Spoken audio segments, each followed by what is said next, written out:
Bonjour. Good morning. All right, we're going to have a panel today that is introducing some high-level topics around OT and ICS security, and we have a great group of panelists with diverse knowledge. So I'd like to ask them to introduce each of them. My name is Derek Harp. I'll be the moderator today. I am the founder and chairman of an organization we call CSA, the Control Systems Cybersecurity Association International. And we are a nonprofit workforce development association focused on recruiting more people to the OT, ICS cybersecurity space, and then supporting those professionally from entry level to leadership. So I'll start on my left with Eric VAUTIER. Merci Derek. Bonjour à tous. Donc mon nom est Eric VAUTIER, je suis le responsable sécurité du système d'information ou CISO en anglais de ADP, Aéroport de Paris.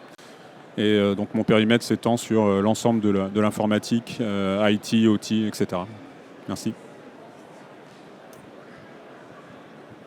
Good morning, everyone. My name is Curtis CHMILAR. I am a OT cybersecurity professional with Dragos. I've been in the OT cybersecurity space for the last 20 years, and I have experience on the integrator side, starting with a small OT software company named Matricon. Spent the majority of my career with Honeywell in a variety of technical and leadership roles, and am now, as part of Dragos, an OT cybersecurity practitioner working with critical infrastructure entities across multiple industry verticals. Hi everybody, bonjour tout le monde. Mon nom est François DETROIO. Je suis le fondateur de Ortros. C'est une compagnie de consultants spécialisée en cybersécurité des technologies opérationnelles. Plusieurs années sur le field en tant que technicien, automatisation industrielle, cybersecurity, dans différents domaines, les pétrochimiques, aéronautiques, transport public, traitement des eaux. All right, let's begin. If you have a question during this, we're all okay with that. We have a number of things we've prepared that we can talk about, but if there's something you want to get to, we've got 40 minutes or so together. Please don't hesitate to come up and ask a question. We're going to define some things. I think let's start with OT and sort of its difference. You know, what is common to operating technology or industrial control systems or Industry 4.0, cyber to physical systems, a lot of different terms, but at the end of the day, they're distinctive. That's why we're having a whole track. There's a whole stage dedicated to it. They're different than traditional IT networks. Some of you know that. Some of you may not know that, depending on your background and where you come from. And it's a discipline that calls for expertise in multiple domains, operating technology, operations, plants, facilities, but also networking, information technology and cybersecurity. So, François, let's start with you. What are the key differences, if you had to start at a high level, between OT systems and IT systems? Pour définir un peu les systèmes, la différence entre les systèmes TO et TI. Système TI, on va focuser généralement sur la confidentialité pour le transfert de données, l'entreposage. Les TO, on va surtout focuser sur la sécurité, disponibilité, parfois l'intégrité en fonction des systèmes. La grosse différence, c'est en TI aussi, on va retrouver majoritairement un échange de données, tandis qu'en TO, ça va être surtout l'utilisation des TI pour contrôler physiquement des composantes. Donc, on va pouvoir contrôler des pompes, des valves, et différents systèmes. Donc, on va avoir une implication sur le monde physique.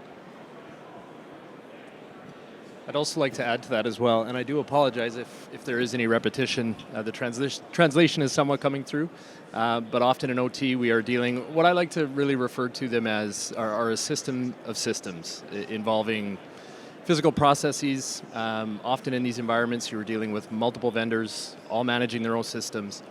Availability, as François mentioned, is key.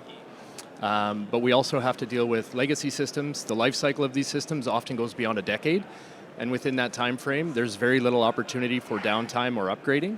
And these are a lot of the challenges that contribute to what we deal with on the OT cybersecurity side of applying security controls, processes, and awareness as we go forward. So if you think about this, all the verticals this applies, it's everywhere, right? And there's the obvious things people think of initially, energy, oil refineries, oh sure, operating parts, dangerous stuff, oh, chemical plants, yeah, I get that. But when you start extending this, it goes everywhere. Building control systems, that's everybody. A lot of people own assets in that area. There's cyber to physical elements, exposure for almost any company, if not, to some degree, all companies and organizations. And a great example where you can find many of these sectors, many of these subsectors would be an airport. How complicated is it to run and secure an airport, a mini city? Oui, exactement. Un aéroport, c'est une petite ville. Vous avez tous pris l'avion, j'imagine, donc vous avez sûrement une expérience, mais il y a un tas de choses qui sont un peu en coulisses, que vous n'avez pas forcément vu. Donc un aéroport, ça va commencer, comme ça a été dit, par de l'énergie. La plupart des gros aéroports, celui de Montréal doit être dans ce cas-là, c'est production d'énergie électrique, gestion des eaux usées, etc., des eaux de ruissellement. On a également toute la partie traitement des bagages. Donc là, on est sur une chaîne logistique en bonne et due forme. Et puis également des spécificités qui sont liées à l'aérien, qui vont être On a beaucoup parlé de disponibilité versus confidentialité. On a également dans l'aérien des exigences que vous comprendrez facilement autour de la sécurité physique. Donc ce qu'on appelle la sûreté, donc ce qu'on appelle les rayons X, les vérifications d'explosifs, etc. Et puis également la sécurité aérienne, la safety en anglais, qui tourne autour de tous les systèmes de balisage notamment. Donc la beauté d'un aéroport, c'est qu'on doit essayer de sécuriser tout ça, et en plus avec un historique assez compliqué, puisque les aéroports sont construits au fil des années. Les différents terminaux font qu'on a des technologies qui ont un âge très, très étendu, on va dire, depuis les années 80 jusqu'à aujourd'hui quelque part.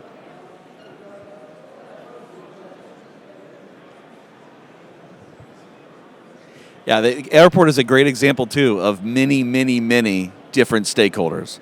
So even within one company, and some of you may be already dealing with this, there's different stakeholders, and you need to reach agreement, build bridges, build trust. An airport is an example of so many different companies and organizations and stakeholders. It's complicated. We did an event on transportation recently, and some discussions around how complicated the airport cybersecurity was. Pretty amazing. So let's hit a very often asked question. I do a lot of public speaking and panels and about 50 events a year for my association, and it always comes up: disbelief. Is this really a big deal? Those of you in the industry, of course, are leaning forward and maybe selling that that this is a big deal and everybody needs to take it seriously.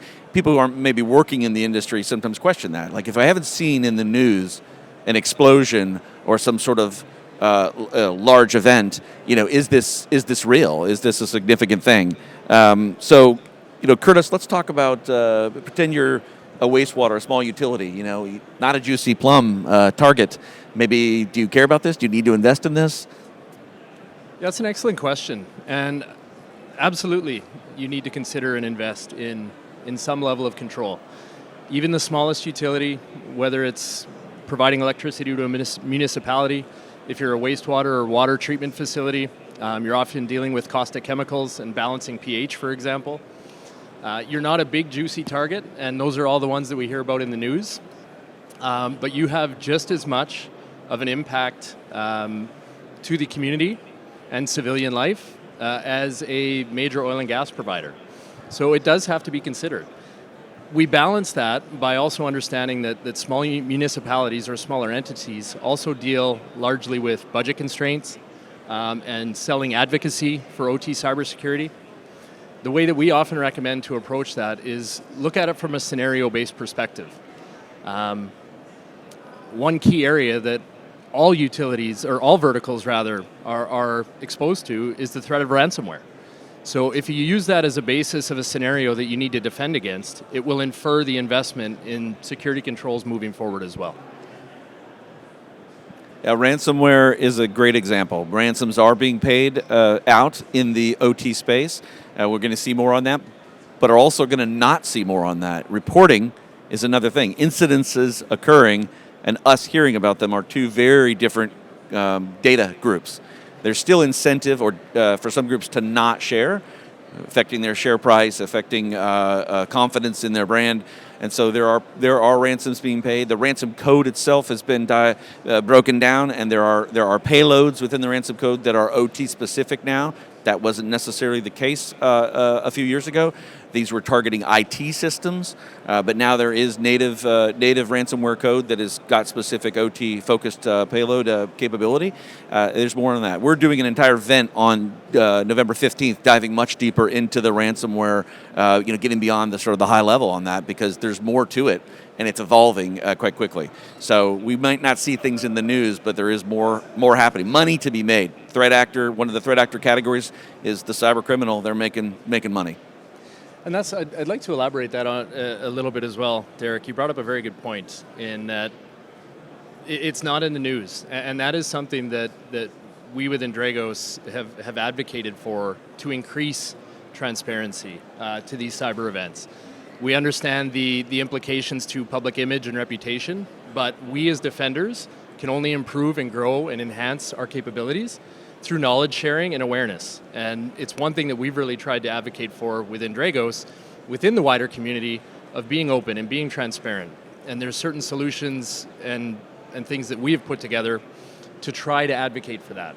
Neighborhood Keeper is an example that I can give, that is an anonymized opportunity for asset owners and operators to share details on cyber events that have occurred within their organization. It's all anonymous, but it also gives us the capability and the ability to build on that and better enable defenders moving forward as well.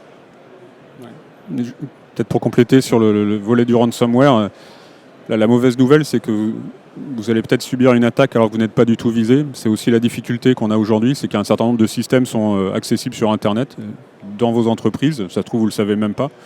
Et des hackers ou des acteurs malveillants vont les trouver presque par hasard et vont commencer à jouer avec. Il y a eu un certain nombre de simulations où les gens mettent un simulateur, une victime, un système victime en ligne, et les gens se connectent dessus et jouent avec les potentiomètres. Ils vont modifier les réglages juste pour voir ce que ça fait. Donc là, le ransomware, ça veut dire que vous êtes visé en tant qu'entité, on sait que vous allez pouvoir payer de l'argent, mais il y a des endroits où c'est même pas le cas. Et si vous avez cherché un peu dans la presse, vous allez trouver des exemples où il y a des jeunes ont mis la main sur une usine de traitement des eaux aux États-Unis et ils ont commencé à jouer avec les réglages des matières chimiques sans savoir qu'est-ce que ça pouvait faire dans le monde réel. Donc un des points vraiment cruciaux, si vous devez repartir avec une idée, c'est vraiment la surface d'attaque. Connaissez votre surface exposée, assurez-vous que l'ensemble de vos systèmes sont monitorés, parce que les autres vont le savoir avant vous si vous ne faites pas ce travail-là. Puis pour enchérir sur le sujet d'Éric, aussi les systèmes modernes s'en viennent de plus en plus connectés sur Internet, sans être connectés sur Internet, mais le air gap est de moins en moins présent, ce qui augmente énormément la surface d'attaque et ça devient difficile de pouvoir surveiller et contrôler le trafic. So let's talk about threat actors. Who are they? Where are they? We talked about, we've already referenced, obviously, the cyber criminal element making money.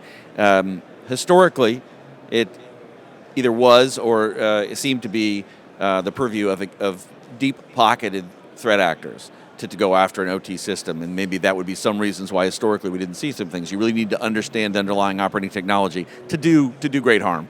IT systems, relatively speaking, more easily attackable. So nation states are a category that, going back to, again, stuff not being in the news. There's certainly, if you look at what's called information warfare, over 100 countries developing IW capability. They are disincentivized to being discovered at all. Only in the choice of pulling the trigger on a sort of in a package, an attack package or whatever they want to call it, would they want, would the result be discoverable? Today, if you would imagine, most countries that have advanced capabilities, nation states, they're disincentivized to being discovered. Reconnaissance phase is probably the phase we're in right now, mapping things, understanding them, planning future capabilities, but not being discovered. So that's also, you're not going to find necessarily evidence of what they're doing. But let's talk about other actors. So Curtis, it's not just nation states, right? Who else? Absolutely not. They're, in addition to the cybercrime component, our threat intelligence team at Dragos tracks 20 independent threat groups with ICS-specific capabilities. And we break them into 3 separate categories.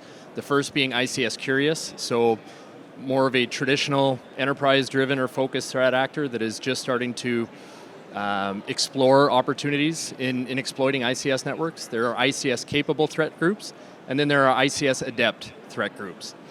And of the 20 or so that we currently track, the smallest number of those groups are the ICS adepts, and those are the most commonly tied to nation-state threat actors. And as Derek mentioned, they are disincentivized to being discovered. They are also capable of being much more selective in their targets, and typically there's a geopolitical component to a cyber event from that category of threat actor. The majority of organizations need to be concerned on where the majority of our threat groups that are tracking are on the ICS curious and the ICS capable. When I think of the panel topic and what we're discussing today, unlocking the secrets of OT cybersecurity attacks, it really is rooted in initial ingress being provided at the enterprise level, and then a lack of mature security controls and processes that then allow lateral movement and persistence to be gained in an ICS network. So nation states are absolutely a factor, but there are multiple threat groups with ICS capabilities that do not fall into a nation state level of funding that I would feel the majority of organizations would need to be concerned about. Je vais ajouter quelque chose à ce qu'a dit Curtis parce qu'il est un peu trop modeste. L'entreprise Dragos a entrepris un travail vraiment très intéressant de cartographie des techniques d'attaque de ces attaquants en fait. Donc c'est une ressource qui est complètement... Désolé Curtis, je fais votre publicité. C'est une ressource qui est vraiment très utile puisque ça vous explique grosso modo toutes les phases, ce qu'a évoqué Curtis, l'accès initial au système d'information et ensuite la manière dont l'acteur malveillant va progresser au sein du système d'information. Donc je vous invite vraiment à aller regarder ces documents en accès libre qui sont vraiment un point de départ très important pour organiser votre défense. So we've talked... Please. Add to what Eric had stated there. If you think back to that scenario-driven model and mindset I mentioned earlier, the comments that Eric had made also infer into what scenarios you should target. I think one of the key capabilities that has been missing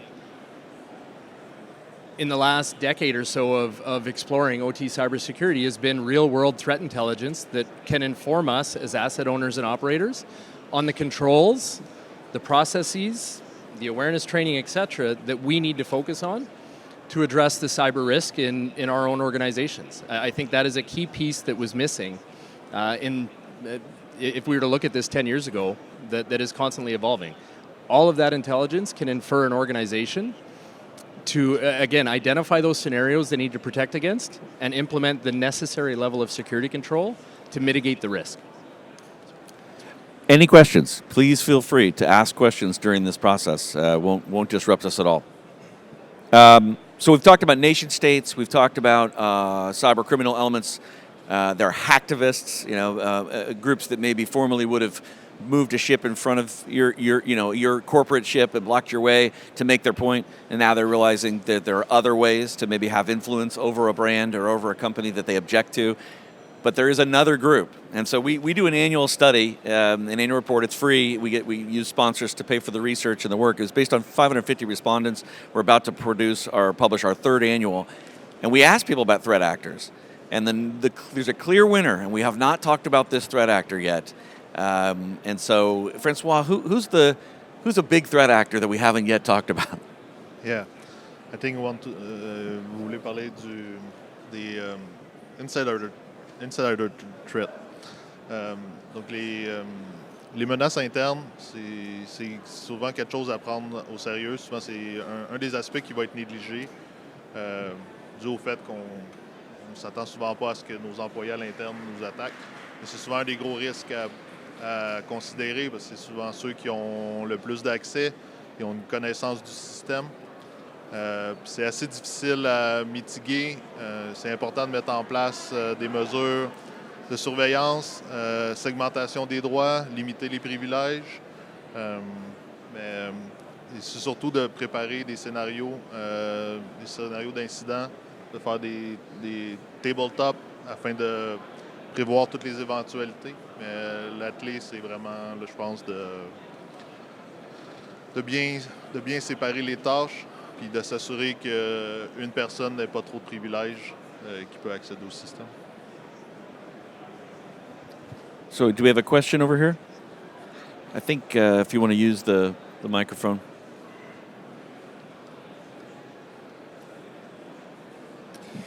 A question, is this on? Yeah. Very good. A question about threat actors and you said, how high we set the bar, how secure we have to be. In 62443, for example, the standard, it says, look, you take your zones, you take your network segments, and you assign a security level. Security level 1, they use different words, is roughly script kiddie. Level 4 is roughly nation state. Level 3 is roughly organized crime, which is your average ransomware group.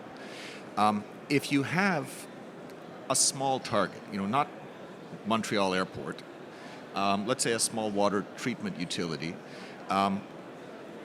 do we need, is it reasonable to assign a single security level, identify a single level of threat for that adversary, or do we need different levels of threat for different kinds of adversary? So for example, if ransomware, criminal groups are coming, sophisticated criminal groups are coming across the network at us, that would be an SL3. But is it reasonable to say, okay, I need to defend the entire network to SL3, when in fact the insider threat is probably not criminal group grade? The insider threat is probably script kiddie grade.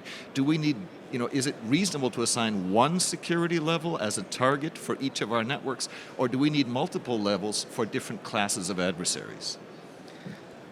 That's an excellent question. The approach needs to focus on a base level of security as a foundation, but within each individual system, if we're talking about a water treatment facility, for example, ISA 62443 gives you the capability to assign individual security levels to individual security zones. So a key component in making that determination as to whether a blanket security level is going to work for an entire facility or if we have to consider multiple would be to understand what the most critical assets and endpoints are within that environment. What sort of capabilities would a threat actor or adversary need to leverage to exploit those systems? And what is the overall consequence to us as an organization as we respond to that event? What are the consequences or the impacts that are going to occur if a system is compromised? Answering those questions will allow you to infer whether or not a certain system, for example, if we look at a treatment system that's balancing pH in water, for example, to a water treatment facility, that may be considered a critical system or component. So we want to target an SL3 or potentially an SL4 within that specific system. But the associated systems or the separate systems within that facility, we could look at from an SL1 or an SL2 perspective. Understanding those critical assets, we call them crown jewels within Dragos, but understanding what those crown jewels are, help infer that decision as to whether a standard security level can be achieved or whether we have to look at individual security levels within a certain facility. And I hope that answers your question. Je vais compléter peut-être la réponse de Curtis qui est parfaite d'un point de vue vision du risque global. Il y a un élément aussi, je pense, qui peut répondre à votre question, c'est la communication vers les décideurs de l'entreprise, vers le top management de l'entreprise. Souvent, la difficulté, ou le tort qu'on a quand on est dans la cybersécurité, c'est de croire qu'on peut tout traiter de manière presque autonome. Moi, je prends le cas, je ne vais pas le dire trop fort parce que tout le monde pourrait l'entendre, mais sur un aéroport, typiquement, si on doit faire face à la menace étatique, ça va être très compliqué. Ils ont des moyens, comme vous le savez, ils ont des moyens infinis, donc s'ils veulent vraiment taper l'aéroport, ils y arriveront. Donc ça rejoint des points que Curtis a mentionnés sur la surveillance du système pour être capable de réagir à des anomalies. Par contre, un point qui est pour moi crucial et qu'on a opéré dans mon entreprise, c'est d'expliquer au top management de l'entreprise quelles étaient notre capacité de résistance à ces différents processus aussi. On a fait l'identification, comme ça a été dit, sur les valeurs critiques, les fonctions les plus critiques d'un aéroport. Mais à un moment, il faut savoir accepter de dire nos limites dans la capacité de défense.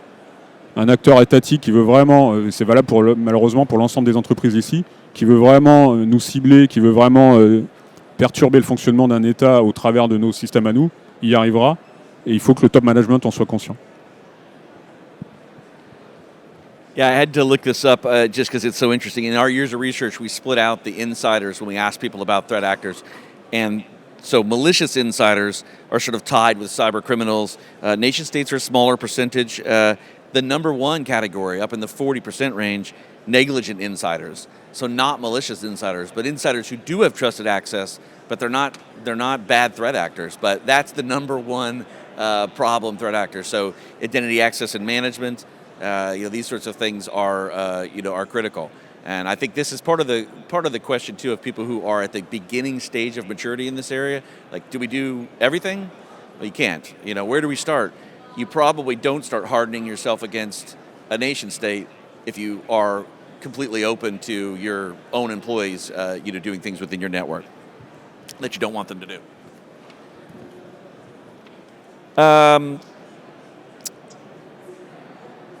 Okay, so let's take this section here. I think we can get to a little bit of walkaway value, especially if you're performing your program right now.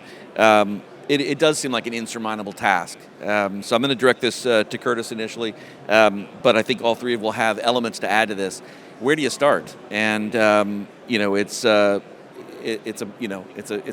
chessboard, right? There's a lot of pieces on the board. If you're just starting out that journey, it can seem somewhat daunting. So where does someone get going on this?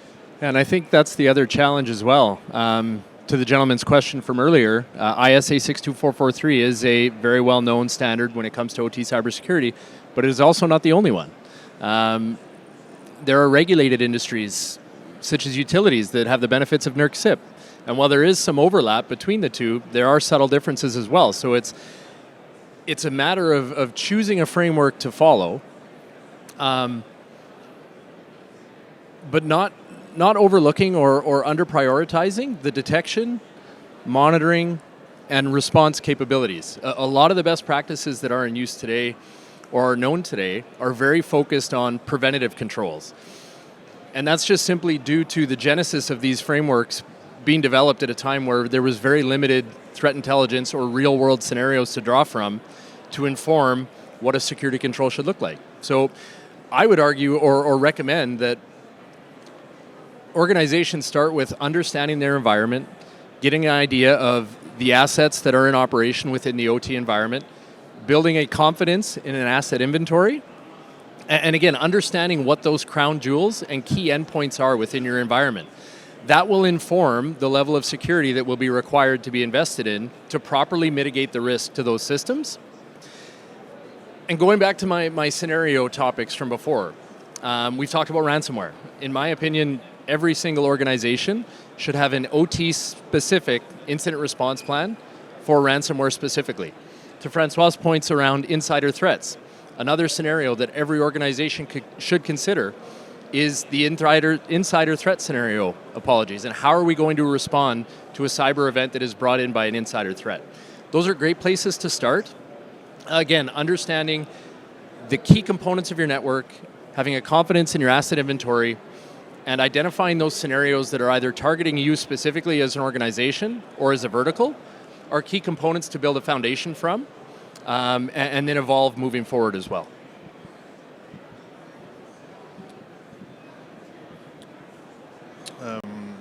Pour renchérir sur Curtis, je crois que aussi c'est ça, c'est de bien connaître son environnement. Des choses qu'on voit souvent, c'est qu'il manque, il n'y a pas d'inventaire, il y a une mauvaise connaissance des actifs. Donc, bien connaître son environnement, ça va aider à être capable de bien cibler les assets critiques, concentrer ses efforts sur ces points. Des choses simples à mettre en place, c'est segmentation afin d'éviter une propagation sur d'autres assets, d'avoir une zone DMZ, séparer les composantes de gestion, comme l'Active Directory, les DEC, d'avoir que ça soit séparé du corpo puis du réseau TO. C'est toutes des choses qui vont aider à sécuriser l'environnement puis qui sont pas nécessairement compliqué à mettre en place. Mais juste pour compléter, Vous allez me trouver répétitif, mais encore une fois, il faut choisir ses combats. On n'arrivera pas à tout sécuriser. Je prends le cas d'un aéroport, il y a à peu près une centaine de systèmes informatiques industriels à sécuriser, donc on ne peut pas tous les faire dès le premier jour. Et donc le travail qu'on a opéré, ça a vraiment été une approche top-down, désolé de le dire en anglais, pour déterminer quels étaient les points qui faisaient réagir les dirigeants de l'entreprise. Il faut commencer par là. Et ensuite, une fois qu'on a ces fonctions métiers les plus importantes, on peut commencer à faire les éléments techniques qui ont été mentionnés par François et Curtis. Je vais prendre un exemple pour illustrer ça. Si vous prenez c'est dans la presse, donc vous pourrez vérifier mes dires, l'affaire du Colonial Pipeline, le pipeline qui irriguait l'Est des États-Unis. C'est un système industriel de pipeline à l'ancienne, etc. Mais finalement, qu'est-ce qui s'est passé en termes de piratage ? Les gens ont mis la main sur le système de facturation, ou de commande du pipeline. Ils n'ont pas du tout touché la partie informatique industrielle. Ils ont juste touché le SAP ou le ERP de l'entreprise pour empêcher les commandes d'entrer dans le pipeline. Donc le pipeline fonctionnait normalement, mais il n'avait plus de commandes à processer. Et donc il s'est arrêté. Donc là, vraiment, le point sur lequel je tiens à insister, c'est de dire qu'est-ce qui est le plus important pour l'entreprise et ensuite de faire cette cartographie exhaustive, process par process. En fonction des moyens dont vous disposez, vous en ferez 1, 2 ou 10.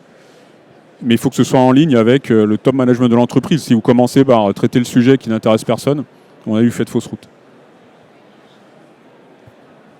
And a couple things that have already been mentioned. Our report corroborates for the high maturity organizations, network segmentation, separating networks out, micro-segmentation. I mean, it's depending on how far you want to go with this, there's companies doing a lot in this area, and all the high maturity responders have been and are investing in that, and then even low maturity responders, it's high on their list of things they need to do. That comes up probably the most frequently. Maybe even before that, asset discovery, understanding what you have. I just call it, do you know where all your stuff is, and do you know, what's on the network? That's the stuff that you bought, that your company owns.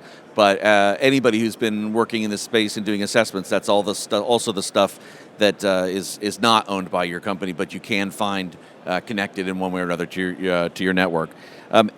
With all this huge list of things that people can do, and prioritization being key, what's a quick win? Any quick wins?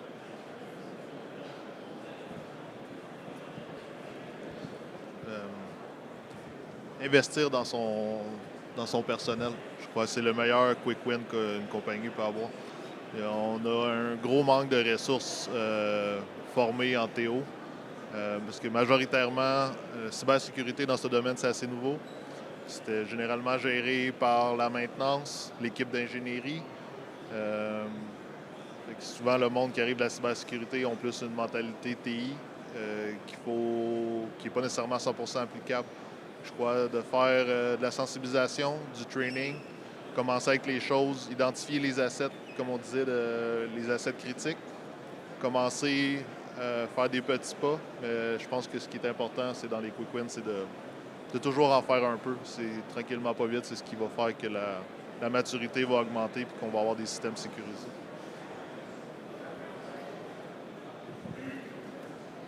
Je vais ajouter un quick win, c'est peut-être un petit peu original. Coupez votre liaison Internet. Vous allez voir comment les gens vont réagir à ça en fait. Et ça vous donnera quelque part, on parlait de surface d'attaque, de surface exposée, etc. En fait, il y a énormément dans les entreprises, dans les grosses entreprises en tout cas comme la mienne, il y a énormément de gens qui ont cru bien faire en faisant des choses sans vraiment le signaler à tout le monde. La mise en ligne d'un certain nombre de systèmes pour des besoins d'intervention à distance, de maintenance 24 heures sur 24, etc. Souvent, c'est ça qui a généré beaucoup de risques, en fait, de risques technologiques sur l'accessibilité excessive du système. Et donc souvent, un test intéressant, et quelque part, avec un peu d'ironie, en ce moment, on subit beaucoup d'attaques en déni de services distribués sur Internet, et ça a fait les tests que moi je demandais depuis longtemps. Qu'est-ce qui se passe si on coupe notre liaison Internet ? Et là, je peux vous assurer que vous verrez les process critiques de l'entreprise, qui en dépendent en tout cas, et vous verrez les patrons de BU qui vont commencer à réagir à ce sujet-là.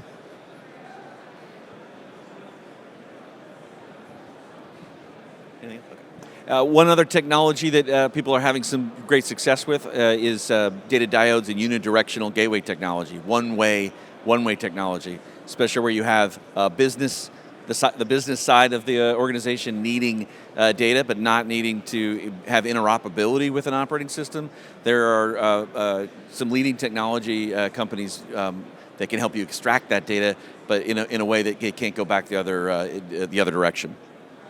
If I could as well, Derek, just to add, and apologies again that the translation wasn't coming through for me, but one other thing to add, it's not necessarily a quick win, but one thing that I don't feel needs to be overlooked is if you are beginning your OT cybersecurity journey, it is incredibly important to remember not to operate in a silo. This is not a problem that is solely focused on OT and operations to solve, nor is it a problem on enterprise level IT to solve independently. Collaborate as early as possible, engage your operations staff. They understand those critical underlying components better than anyone, and foster that collaboration right from the get-go. That is truly, to me, as you move forward along the journey, the greatest successes I have seen with the more mature customers that I have dealt with has been around an approach that fostered that collaboration from day one, included everyone's opinions, and it allowed them to create a much clearer, risk-informed picture of the threats to their organization. So again, not necessarily a quick win, but something that I want to make sure we do not understate as part of it.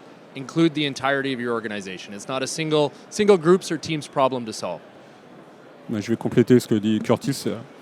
Alors c'est une très bonne idée, ça va sûrement vous coûter très cher en gâteau, en café ou en repas, j'en sais rien, pour faire que les gens commencent à se parler. Et quelque chose que l'on a fait à l'aéroport de Paris, justement, ça a été de, officiellement, quelque part, arrêter de parler, de donner une distinction entre IT et OT, et de dire que tout ça, c'était de l'informatique de manière générale. Et on s'aperçoit que la plupart on a beaucoup parlé de piratage bas niveau sur les systèmes industriels. Souvent, le piratage le plus simple sur un système industriel, c'est de prendre la main sur la console de supervision ou le monitoring de l'équipement. Et finalement, vous touchez à rien sur la partie senseur. Vous attaquez juste la couche haute.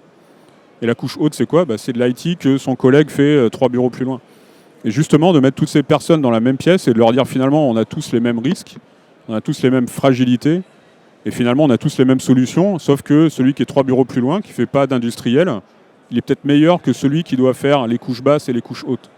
Et donc en fait, ce qu'on commence à pousser de manière intensive à ADP, c'est justement ce partage de responsabilités, ce partage de connaissances, pour que tout le monde se retrouve finalement, qu'on n'ait plus des échelles de différence, mais que tout le monde se retrouve petit à petit sur un niveau minimum intéressant. Donc le point de Curtis est très bon, préparez vos thermos de café.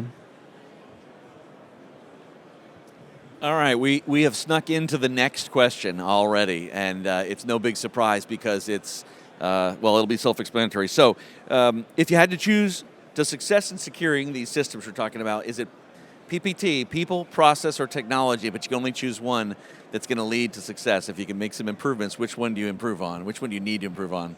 Yeah, comme je vois avec les personnes, un peu comme je disais, c'est la clé de ce qui va faire de pouvoir sécuriser adéquatement les environnements TO et les systèmes critiques. C'est concentrer nos efforts dans nos employés, s'assurer d'appliquer les bonnes règles de base au niveau des droits et des trucs comme ça, puis ça devrait bien aller. 100% agree. It is entirely people-focused. The only thing I don't need to add to what François said, he explained it very well. You are only secure as your least aware employee or vendor in that mindset as well. All the investments in technology can be undermined by a simple misconfiguration by an unaware person. So completely agree, it is people, 100%. Moi, je ne vais pas être très original, je vais dire la même chose, ce sont les gens. Je vais essayer de vous faire gagner peut-être un coup d'avance. En fait, ce qu'on a entrepris à ADP, de mettre les gens dans la même pièce et finalement de détourer un petit peu ce que chacun sait faire. L'étape d'après, c'est que vous allez les faire monter en compétences, forcément, que ce soit les personnes de l'industriel ou un peu moins les personnes de l'IT qui vont pas trop devenir des automaticiens. Par contre, le coup d'après, ça va être vous allez perdre ces gens-là. Donc je préfère vous prévenir tout de suite, vous allez les former, ils vont devenir très bons et ils vont devenir très employables sur le marché. Donc prévoyez déjà l'étape d'après. Une fois que vous les aurez formés, comment vous allez les conserver dans l'entreprise? Quels sont les défis que vous allez leur donner à relever? Parce qu'une fois qu'ils auront sécurisé le système sur lequel ils travaillent depuis 10 ans, ils vont vouloir faire autre chose. Ils vont être mieux payés ailleurs peut-être, maintenant qu'ils auront cette connaissance, que tout le monde s'arrache. Donc commencez déjà à prévoir le coup d'après. Qu'est-ce que ces gens-là vont pouvoir faire avec ces nouvelles connaissances? Est-ce qu'il ne faut pas les bouger ailleurs dans l'entreprise? Est-ce qu'il ne faut pas en faire des champions, comme on dit, qui vont aller former les autres, etc. Prévoyez ce coup-là, sinon vous allez tous les perdre. Et tout l'effort que vous aurez mis dans les gens, et je rejoins totalement ce qui a été dit, ça sera pour rien en fait. Yeah, Eric makes an incredible, important point here. We're not trying to make, the term of art, unicorns out of everybody. The people who have deep domain knowledge in cybersecurity and deep domain knowledge in operating technology. We need those folks, and we need more of them. But we don't need everyone to be one of those. We do need many, many more people in every enterprise to know more than they know now.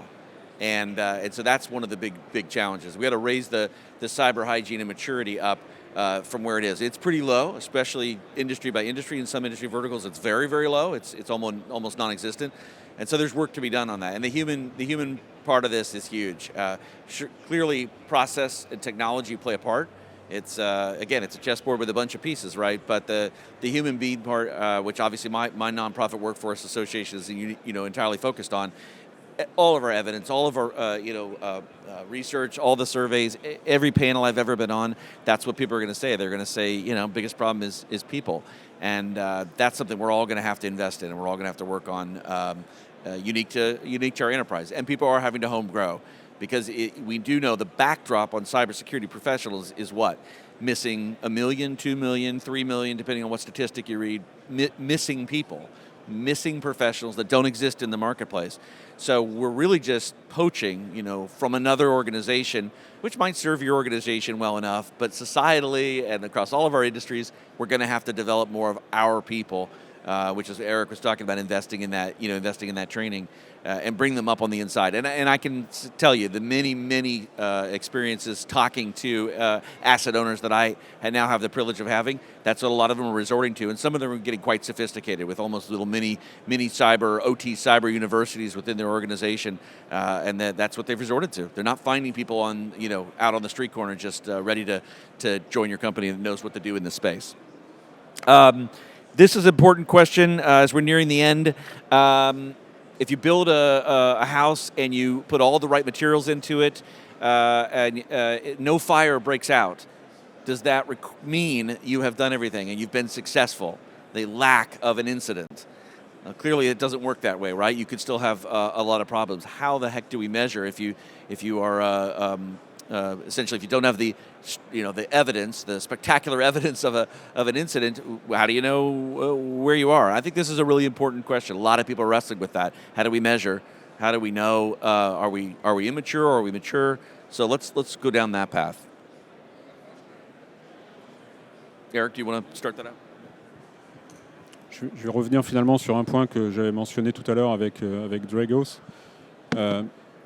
L'activité qu'on a, nous, en tant que RSSI, c'est une activité de défense.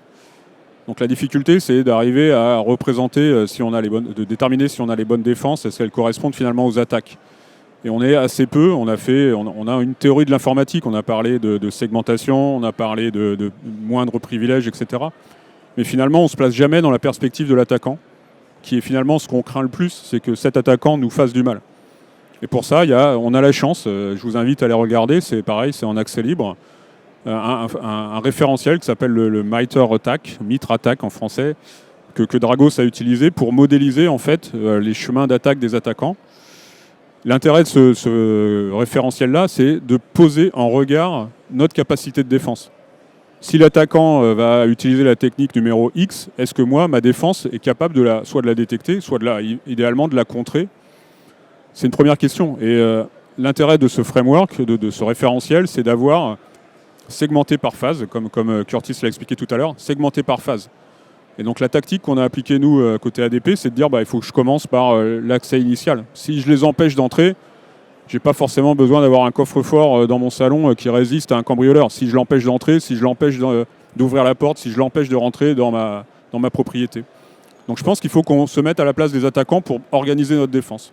Et encore une fois, je le répète, il y a des frameworks, il y a des sociétés qui le complètent pour justement vous donner les essentiels qu'il faut mettre en place, ou en tout cas sur lesquels on doit être incontournable. Et juste un rapide add-on là-dessus, c'est aussi, on n'a pas souvent quelqu'un qui nous attaque, et donc il faut le faire nous-mêmes. Donc il existe aujourd'hui tout un tas de dispositifs de payer. Alors on a des tests d'intrusion, on paye des hackers pour essayer de rentrer. Moi je vous invite à regarder également une notion que vous connaissez sans doute, qui s'appelle le bug bounty, c'est-à-dire d'avoir des hackers en mode crowdsourcé, désolé pour l'anglais, qui en fait vont en permanence tenter de pénétrer vos systèmes et qui sont rémunérés s'ils y arrivent. Ils n'y arrivent pas, vous ne payez rien. Ils y arrivent, vous les rémunérez en fonction de la criticité qu'ils ont trouvée. Donc je vous invite beaucoup à regarder ça. Ça me paraît aujourd'hui indispensable.